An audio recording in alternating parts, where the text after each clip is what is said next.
Hi everyone, and thank you for attending. Today's webcast is titled Integrating Fuzz Testing into the Cybersecurity Validation Strategy.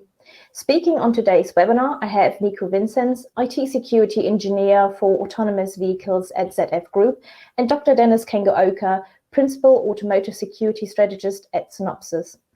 Before we begin, I'd like to go over our housekeeping items. If you have any questions during the webinar, feel free to submit them in the Ask Questions section.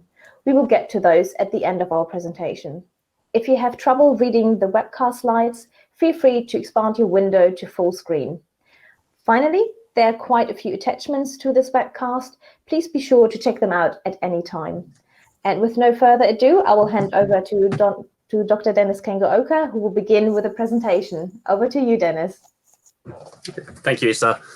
Hello, everyone, and welcome to this webinar on integrating fuzz testing into the cybersecurity validation strategy. I'm extremely happy to do this joint webinar with Nico Vincenz from ZF. And as mentioned, my name is Dennis Kengo-Oka from Synopsys. To get started, Nico, would you please give a short self-introduction? Yes, of course. So thank you, Isa and Dennis, for the introduction. And hello, everybody.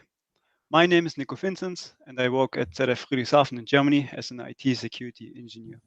In that position, I'm responsible for the security of our autonomous driving components, such as the high-performance controller and its sensors. So in that regard, fuzz testing is quite an interesting topic for me, and I'm happy that we can talk about it today.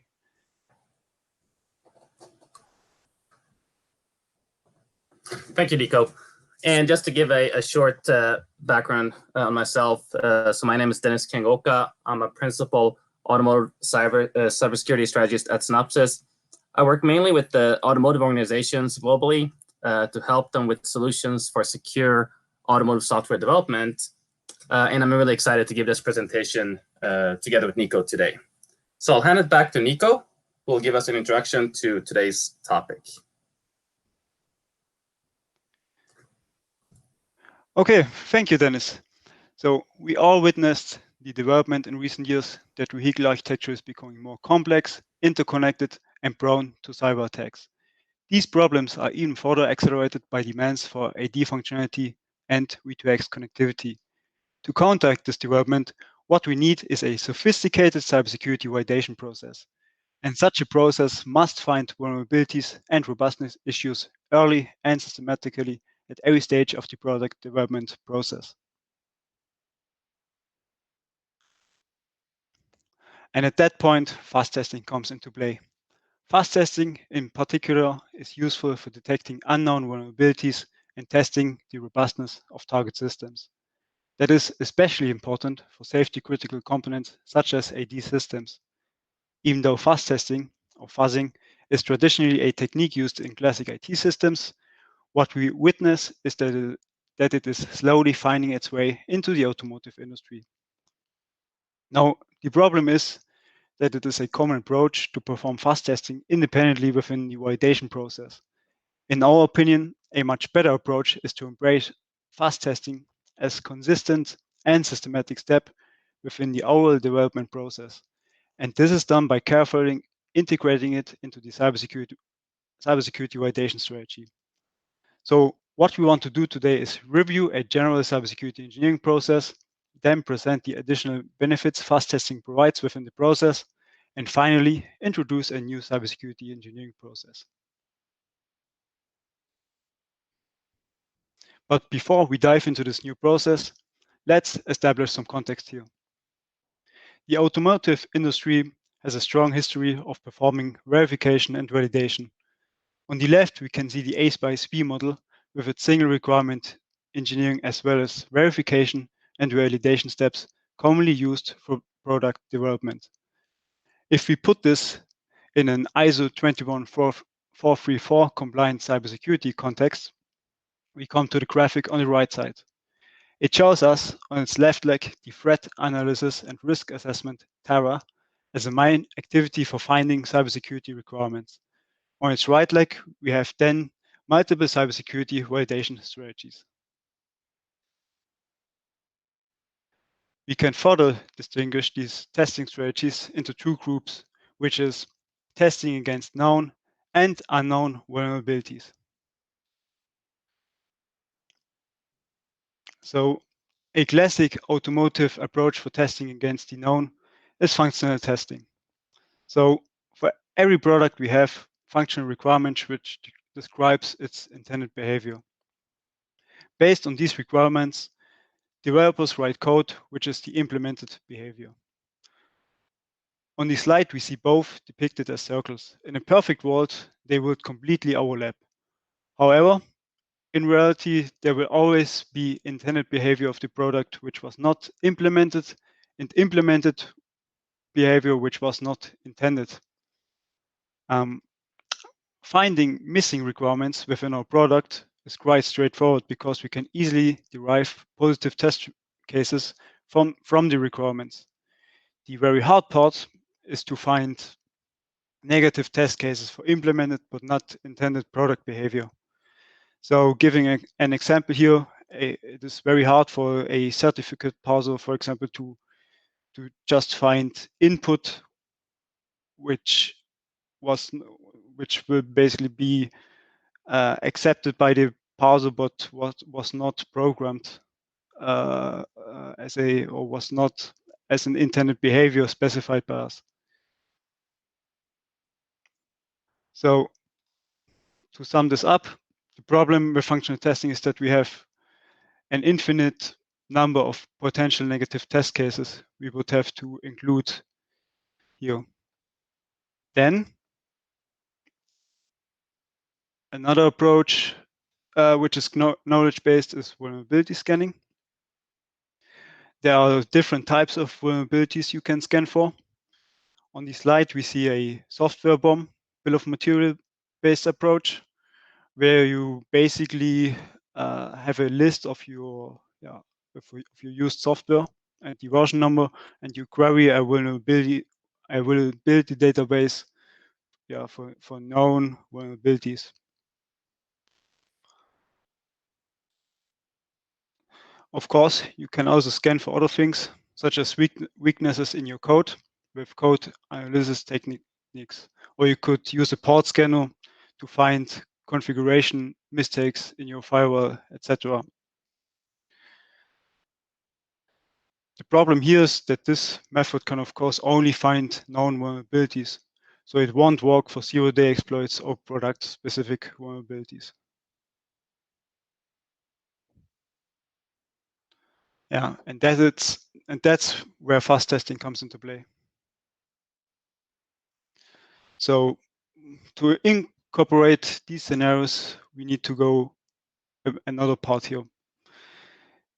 In this slide, I don't want to go into too much technical detail, but let me give you a short overview about what we mean when we talk about fuzz testing. The general idea is that initially, an interface is supplied with malformed data, which was not considered by its programmers during development, such that deviations from the specified system behavior are caused. It is important for the malformed data to be semi-valid, meaning that its construction is valid enough for not being rejected immediately by the interface, but invalid enough to cause unexpected effects on underlying software layers. The system behavior is then monitored either directly through in-band instrumentation based on its responses over the fuzz interface, or indirectly through external instrumentation, such as an agent installed on the system. Finally, based on the feedback we get from our monitoring, we might be able to conclude a vulnerability within the fuzz target.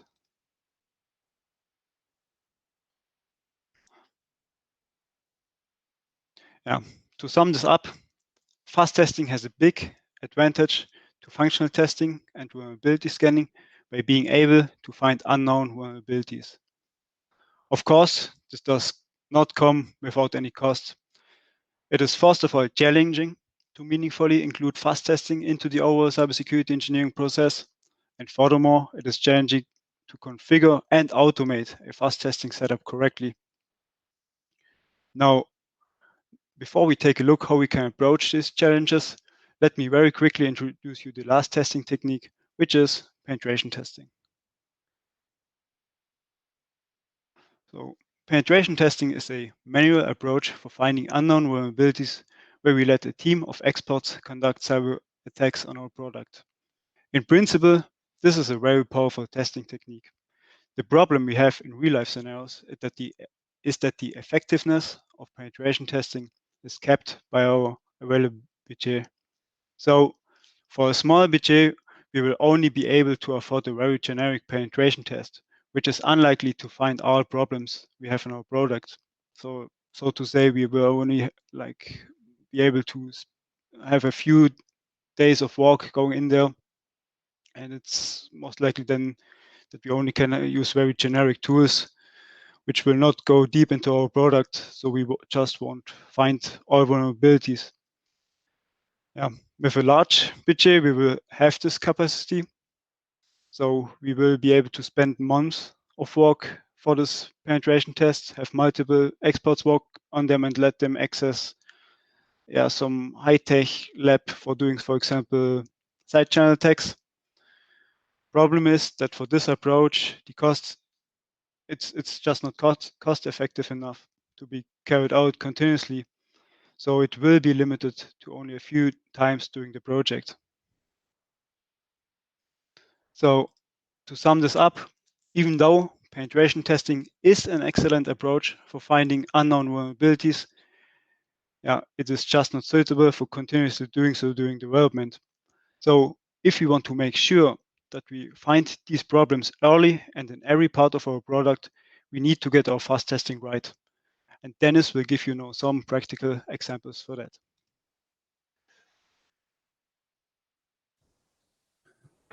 Thank you, Nico. So we've seen now that we have a number of different approaches and activities that we can take for testing, including functional testing, vulnerability scanning, fuzz testing, penetration testing. And in today's presentation, we want to focus on fuzz testing. So we'll talk about some examples of how you can incorporate fuzz testing into your validation process.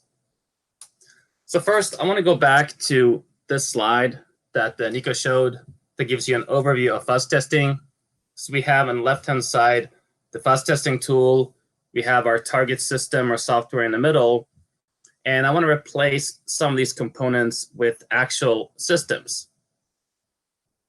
So here we see now, first on the left-hand side, we have our fuzz testing tool called Defensix, which is a tool provided by Synopsys. In the middle, we have an example ECU as the target system. And as before, we have the inbound instrumentation, external instrumentation. So let's take a look at some examples, and I'll go through these in more detail on the next few slides. For inbound instrumentation, we can use some functionality in Defensix, and I'll show you how that would look like. And for external instrumentation, as Nico also mentioned before, we can use agents, for example. We can use debug tools, test tools, or other hardware in the loop tools, and so on. And based on this information that these tools gather, we can then send that back as feedback to Defensix to determine whether an exception has been detected or not. So we'll take a look at these different parts in more detail. So we'll start with the left-hand side, the fuzz testing tool, and look at how Defensix would work over, for example, the CAN bus. So over CAN or CAN-FD, as you can see in the top portion of the screen, we have the different layers for the CAN protocol. So we can start with the lower layer on the CAN frame to ISO-TP to OBD2 or UDS on CAN. And we can generate malformed messages on these different layers. So to give one example, we have here on the CAN frame the DLC field, which should be 1 byte. We've included an overflow here. So we have a malformed message with 2 bytes and the DLC field.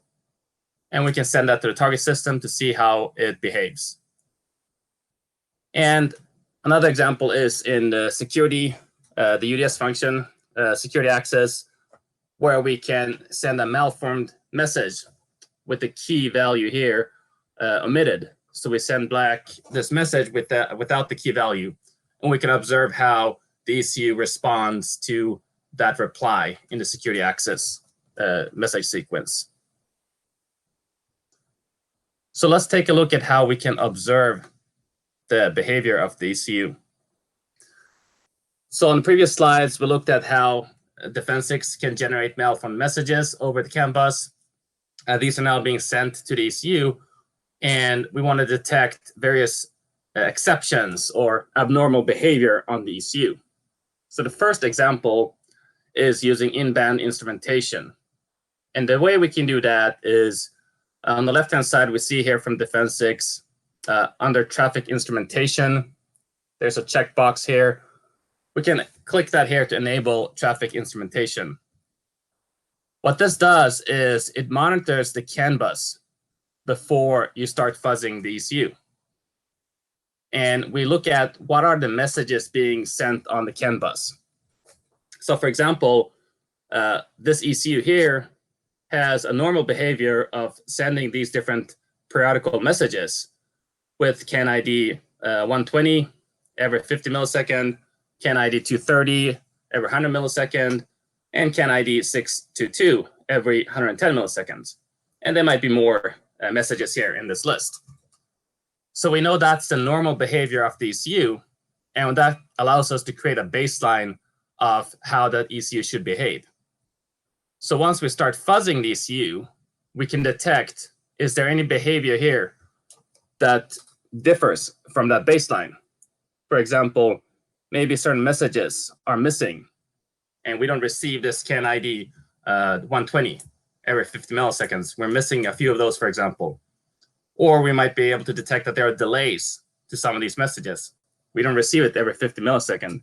We receive it every 80 millisecond, for example. So we can detect that there is some abnormal behavior on the ECU by just monitoring the same bus that's being fuzzed using in-band instrumentation. The next example is external instrumentation. Now, using external instrumentation, we have a number of different ways of monitoring the ECU. So once again, in Defense 6, in the bottom left corner, we see that under instrumentation external, we can run various commands here, various scripts that can be executed before a test case or after a test case or as instrumentation. So we can configure a script that will read out some data, for example, from a hill system. This hill system might be monitoring certain pins on the ECU, so that once we start fuzzing the ECU, we can detect if the output from that ECU on these pins are as they should be or if they're abnormal.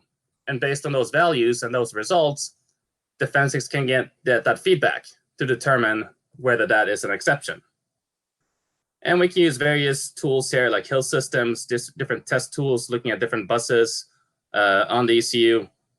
We can use debug tools, so we can look at the memory of the ECU, for example. Or we can also use agents, which are small scripts that are running on the ECU. So you can imagine, for example, if we have a target system, a Linux-based target system, we could run agents on that Linux-based system that are monitoring different processes on the target system. And then based on the fuzzed messages, we can detect whether a certain process is using too much CPU or if it's using too much memory. And based on that, we send some feedback to the fuzz testing tool. So using external instrumentation is very powerful to detect abnormal behavior on the target system that you typically would not be able to see over that same fuzz protocol. And this, again, could be for different protocols, not only for the CAN bus, but for other interfaces that you have to the target system. So with that background, I'd like to talk a little bit about common challenges we see with fuzz testing in the automotive industry today. So one thing we see, and as Nico also mentioned, is fuzz testing often occurs late in the development process. This means that it's executed by, for example, a security tester. It's run in a manual manner. Someone is using a tool and running it. And it often only happens once. You run it at the end of development. You run fuzz testing, and that's the way it's done. This means that any issues you find at this late stage of the development process are very costly to fix. So you have the manual activity of running it late. It's very costly to fix any issues you find at this point. And because you often run the tool just once, for example, you only have a minimal environment to run the testing. For example, you might just have the ECU, and you might only use the in-band instrumentation. So you're very limited to what you can detect, which gives us a limited coverage of the testing as well. So to overcome these challenges, as we suggested in today's webinar, is to run fuzz testing as part of the process. So let's run this systematically, and we can overcome these challenges and achieve a number of different benefits. So first, if we run it systematically, we can run it earlier in the development process, we can run it more often, and we can run it in an automated fashion. So there's no need to have one person trained in the tool and using it manually, but we have the tool running automatically. By running testing earlier and more often, any issues we find also allows us to fix them earlier in the development lifecycle, which reduces the cost. And because we have it as part of the process, we can make sure that we have the proper test environment available, where we also use, for example, external instrumentation, which leads to better coverage. So now we have testing run more periodically or systematically in the process. We have the test environment there, which allows us to detect more over time. So to give an example of how this would look like, where we compare fuzz testing late in the process versus as part of the process, I would like to show this simple illustration. So at the top of the slide here, we have an 8-week cycle where we have 7 weeks of development, and then we have 1 week of fuzz testing at the end of that cycle. So assuming we run fuzz testing manually here, 8 hours a day for 5 days over 1 week, we can achieve a total of 40 hours of fuzz testing. Now imagine during that same 8-week period, we run fuzz testing as part of the process. So we run fuzz testing 8 hours every night. We start at 10 p.m. and we run it to 6 a.m. in the morning. And assuming here we don't run it over the weekend, so we do the 8 hours over 5 days over 8 weeks, we can now achieve a total of 320 hours of fuzz testing. And as we saw in the top part, the last week was dedicated to fuzz testing before. Because we run fuzz testing as part of the process, we now have this additional week that we can use for development. Now, it's important to note that the functionality must be available for it to be tested. But as the illustration shows, anything that's available as part of that development cycle that you can test earlier would also benefit from running the tests earlier in the process.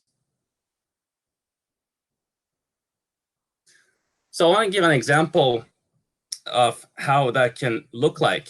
So using Jenkins as an automation server, we can now build fuzz testing into that process. So let's take a look at the CI, the continuous integration flow, without fuzz testing first, and then we'll look at how we can add fuzz testing. So the top portion here, we have coding on a developer's PC. This code is then checked in to a repository. We then have Jenkins at some point get the latest code and build. And then at the next step, we typically have some functional tests run, as Nico mentioned before. So this would be our normal flow, where we have latest code being checked out, we build it, we run our functional tests. What we want to do now is add fuzz testing. So the way we do that is, first, we have to create some fuzz test plans in advance. These test plans define various parameters for the target system. So you can imagine if we're testing a certain target system with a specific IP address or a certain port number or certain CAN IDs, we need to specify those in advance in our test plans. So we can create these in advance, and then as part of the CI pipeline, we now have Jenkins, after we've done our functional tests, call our fuzz testing tool. We load our test plans that we created in advance, and now we can run fuzz testing. Before, this was a manual step with a person running the tools. At this point, we can remove that person and just run the fuzz testing tool as it is in an automated fashion. So this is how the workflow would look like, where you have, for every build that you make, you run your functional tests, and then you can run your fuzz testing, again, using various test plans that you have prepared in advance. So we want to take a look at a practical example of that as well on the next few slides. So first here we have in Jenkins, we configure this new job of performing fuzz testing. We have this scheduled to run at 10 p.m. every night. So we get this continuous testing done. And the actual job that we will trigger, we define that here in a Python script. But in this step here, we would load the test plan. In this example here, we use a TCP for IPv4 test plan. So we prepare this for the target system, we configure the IP address and so on in this test plan. And since it's running or starting at 10 p.m., we want this to execute for 8 hours. So it's done by 6 a.m. We can send those results to our developers, and then they can start looking at those results at the beginning of the day. What we also want to do is, because we run these tests every night, we want to randomize the test cases. So we can set a certain seed here so that every night we run a different set of tests over these 8 hours, so we don't run the same tests. And then you can run at some point later on some kind of regression testing where you run the same tests again, but we can specify that we want to randomize these tests. So this gives you an idea of how we can integrate fuzz testing into the process, into your CI pipeline, using, for example, Jenkins and Defensix, using these different scripts to call the tool, as well as using external instrumentation to detect various issues. So with that, I'll hand it back to Nico to talk about the next steps in this presentation. Yeah, thanks, Dennis. So after hearing about all the benefits coming from fuzz testing as part of the process, we have to think about how we are going to implement a new automotive cybersecurity engineering process. There are some key aspects which we need answered in order for the process to work. We need to know when we should test during the process, what we should test within the product, how much fuzz testing should be done, and finally, how the product can be continuously improved based on our fuzz testing results. We will now approach these questions one by one and also provide you with some examples how this process can be applied practically. So first of all, if we come back to our V model from the beginning, we have two major validation steps where fuzz testing makes sense within the process. That is on software unit level SWE5, where we want to fuzz on certificate or custom written parsers, config files, or any other data input. And then, of course, at a later validation stage, we want to fuzz again on system interface level, sys4. That is, for example, the CAN interface with its protocols, such as UDS or XCP, or any other system interface, like the Ethernet stack with its various protocols. Let me give you an example how this could be approached in a practical environment. For most companies, the system and software testing departments will be separated. So in the first step, you should clarify the split between system and software testing department. And then you basically would see, okay, there must be some kind of functional testing they're already doing. So a good approach is to just try to reuse the hill, the hardware in the loop setup, and to start fuzz testing based on the implementation they already have and documented in a test plan. For the software unit fuzzing, it's basically the same. There you would look for a software in the loop setup where you basically can attach your fuzzing tooling, and also document it appropriately. Then, after knowing when to perform fuzz testing within the process, next we want to know what should be tested within our product. Having the Tara available at this point is essential. The Tara provides us with an enumeration of all security goals linked to security relevant product assets.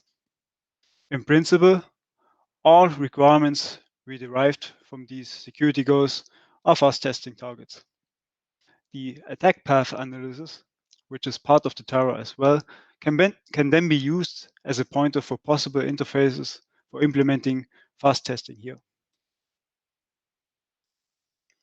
So to make this a bit more clear, let's look into an example.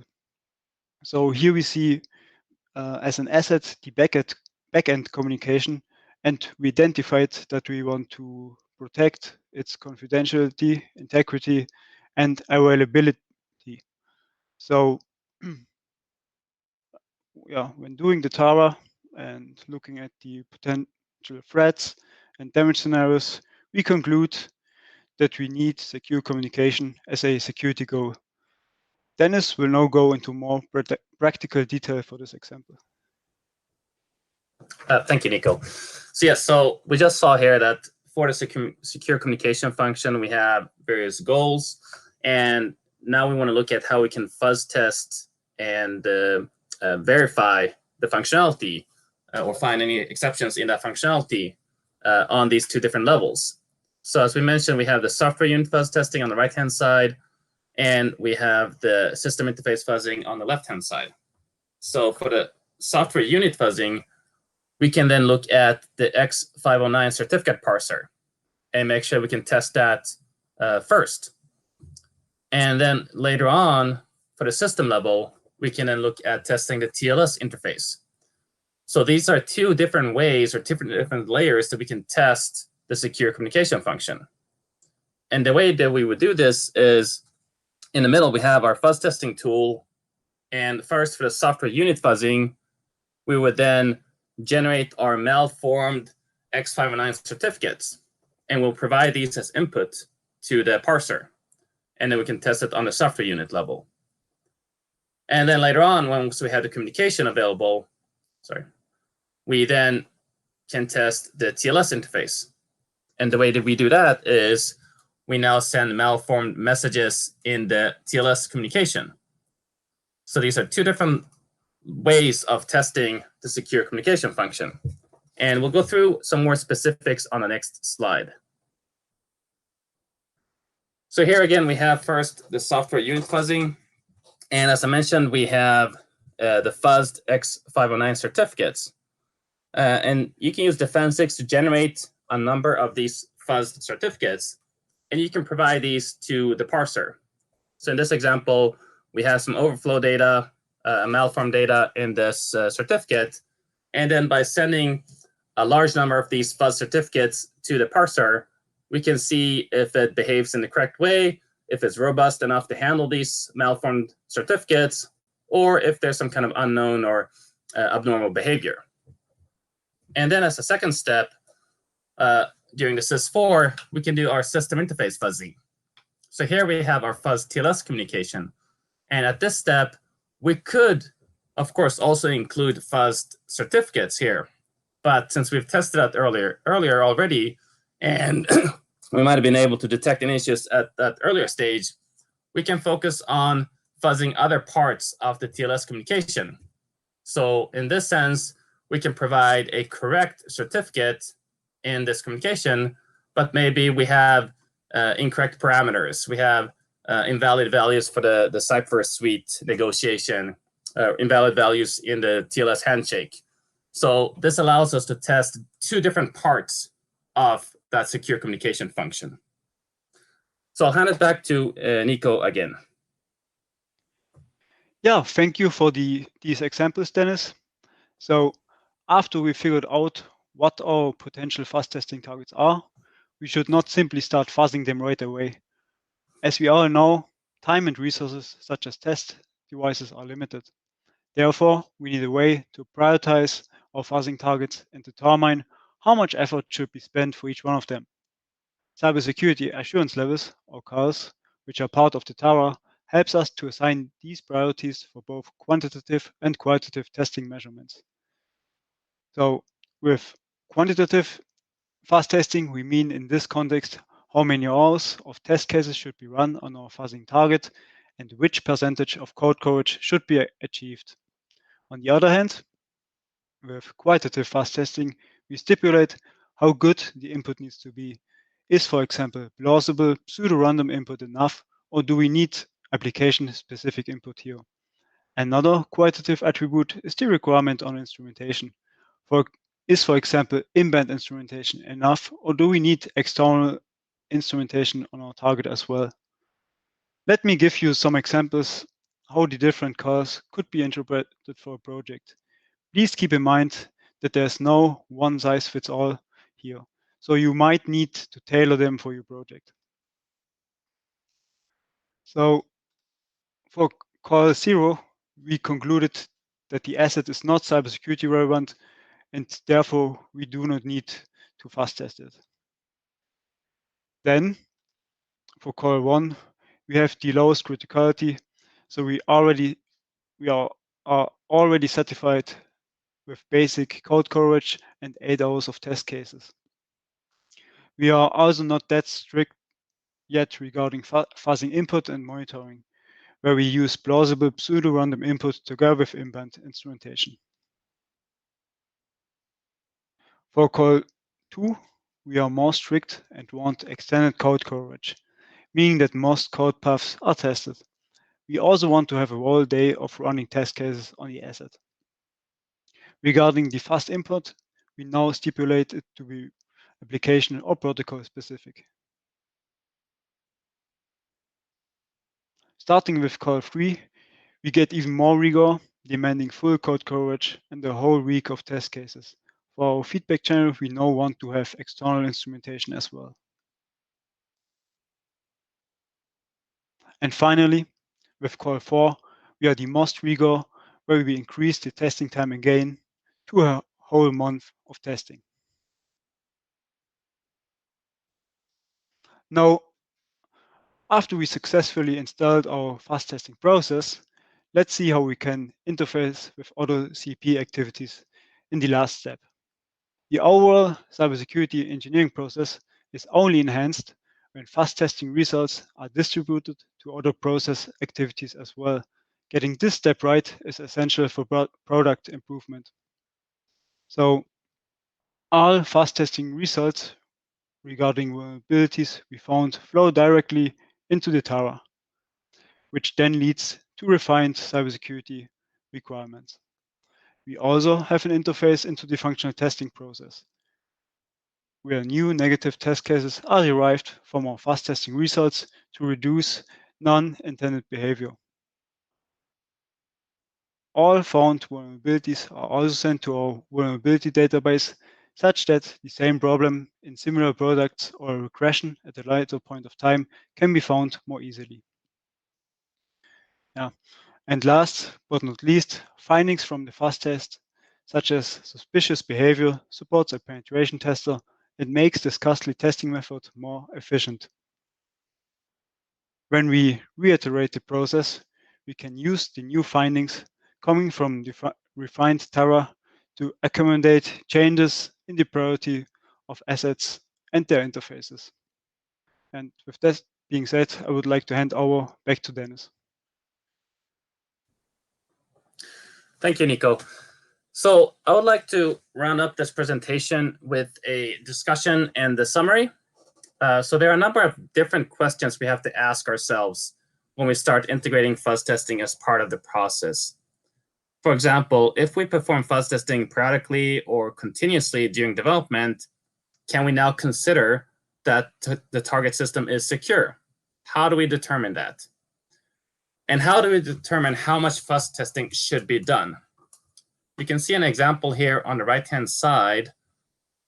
This is showing the fuzz testing time on the x-axis and the total number of problems found on the y-axis. This comes from the fuzz testing maturity model white paper, which is also attached to this webinar. And please take a look at that if you're interested. So just to show here, as you can see, the graph flattens out over time. And once we do more testing, we'll find fewer issues over time.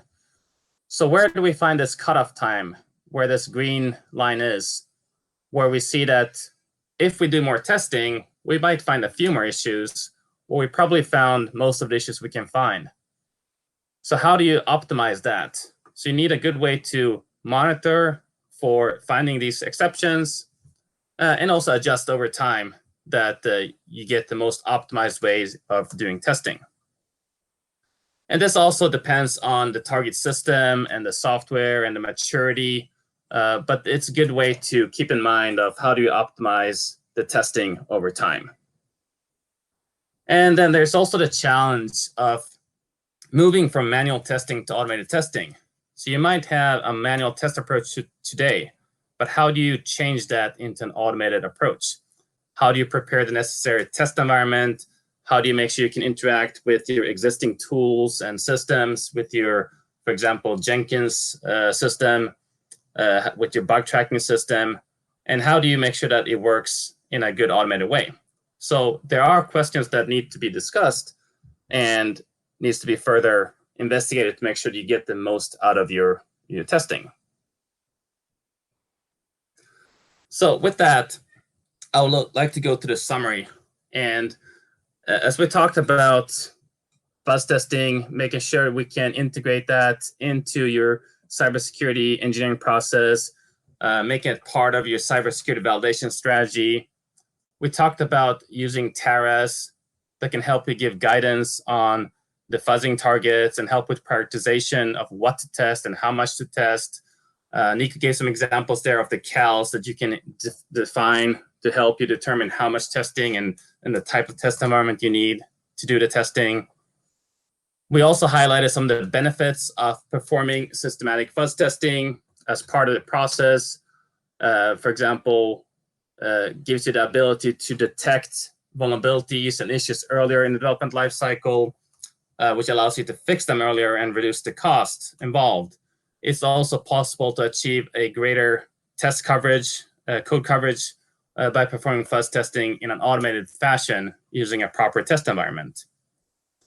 And then finally, as we saw at the end, by performing fuzz testing as a systematic step in the process, it can also help you augment your other testing activities. So you get a better overall cybersecurity validation process.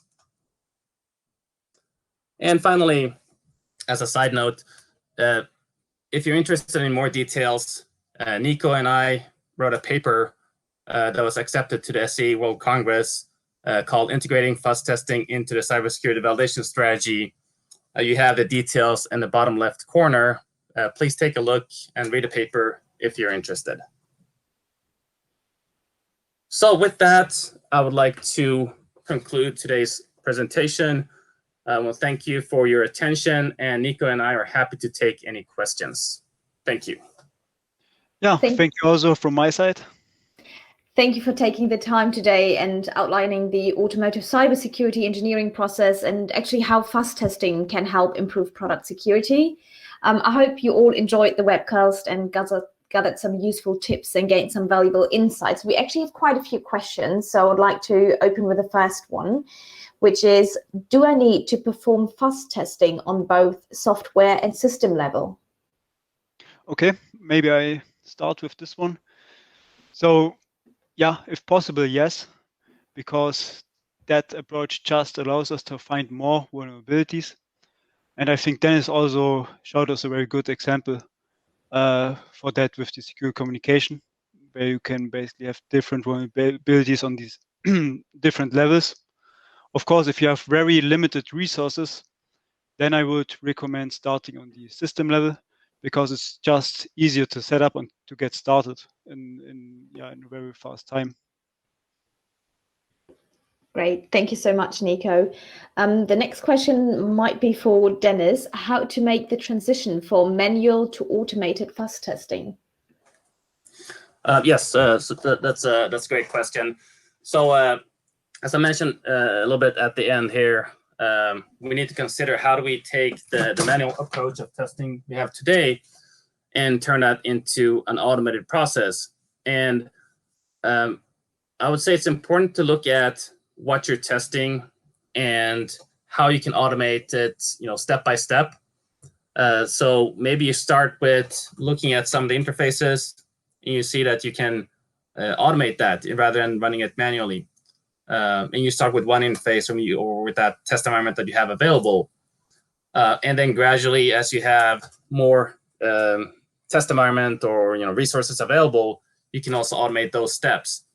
But it would be good to look at the plan of, what systems do I have? For example, do I have access to the CI pipeline? Is it possible for me to add fuzz testing as a step into the CI pipeline? If you don't even have that first, you need to look at how do I make sure that we have the automated environment available. But then as you start to add more testing capabilities into that environment, you also look at how do I detect things more automatically? How can I then take these results and automatically push them out into a bug tracking system, or send out the results by email, or some other ways that you want to automate that step as well. So looking at what are the steps you're doing today in your manual process, and then gradually look at how do you automate those different steps. Great. Thank you so much for answering that question. The next one I have is, how could I approach fuzz testing when Atara is not available yet? So maybe I take this one. So yeah, of course, this is not an optimal scenario, but what you could do is just take a best guess strategy on which assets are just important. Maybe you know this already from experience. And then, of course, you have to improve this as soon as a Tara is available. But yeah, of course, I mean, the Tara is stipulated by the ISO 21434. So you should get the Tara conducted as soon as possible. But yeah, what you can do, just make a best guess, until the Tara is there. Yeah, and I can just add to that you have the best guess, based on the experience. As Nico mentioned, typically the Tara should be there if you're following the ISO 21434 process. So making sure that you have the Tara. If you don't have it, push for the Tara so you have it, because it should be part of that process as well. Great, thank you.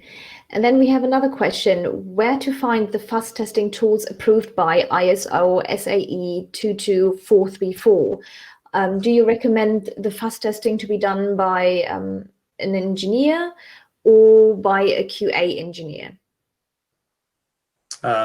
Yes, so as far as I know, I haven't seen any tools that are approved by ISO SAE 21434. I think it's been more, at this point, a recommendation to use fuzzing as a test methodology. There are ways that we can use the CALs that are defined or also included in the ISO 21434, as Nico mentioned. So looking at the Tara, looking at the CALs, based on that, understand what are the capabilities or the features that you need in your fuzz testing tool. For example, with the qualitative and the quantitative steps of, I need to be able to generate X number of test cases to do testing over X number of hours, or I need to have these features to make sure that I can reach deep into the target system. So bypass the initial, have valid sequences initially to bypass those steps, and then go further into to test actually the function that you want to test. So you need to look at, based on the Taras and the CALs, what they define, make sure that the tool that you're looking for actually supports generating test cases that allows you to do fuzzing in a deeper message sequences, allows you to have external instrumentation to detect these certain issues that you can't detect over in-band instrumentation. So I think that would be the way to look at in terms of the tool. And then in the question on who should use it, I would say it's better to run it automated as much as possible. So it could be both included during the software engineer stage, so to say. So running it during the software level fuzzing, as we talked about in the presentation, and again have it as part of this step in the CI pipeline, but also run it later on during QA. And again, this could be on the system level testing. So I would say run it both places, as often as possible, and run it automated. Great. Thank you, Dennis, for answering that question. And we've got one last question, and then I'll probably have to close the presentation for today. How strictly should fuzz testing efforts be adjusted to CAL? Yeah, so basically the CALs are only an indication how you should distribute your resources. So yeah, with limited resources, you somehow have to figure out, okay, what do I need test more strictly? Where can I save resources? So it should just be a clue for you, where you should put effort, but you should not overthink it. So if you have, of course, in best case scenario, you have lots of resources, it's never a problem if you test too much. So only if you are on very tight budget, then you can use this to make your testing more efficient. Great, thank you so much. So first, I would like to thank you, Dennis and Nico, for taking the time, and also thank you for the audience for attending our session. If you've got questions, feel free to contact us. We have the entire slide deck in the attachment as well, with the email addresses from Nico and Dennis. But feel free to get in touch with us if you've got any other questions. But this concludes the webinar for today. Again, thank you all for joining, and have a great day. Thank you so much. Thank you, everyone. Yeah, thank you, everybody, and goodbye.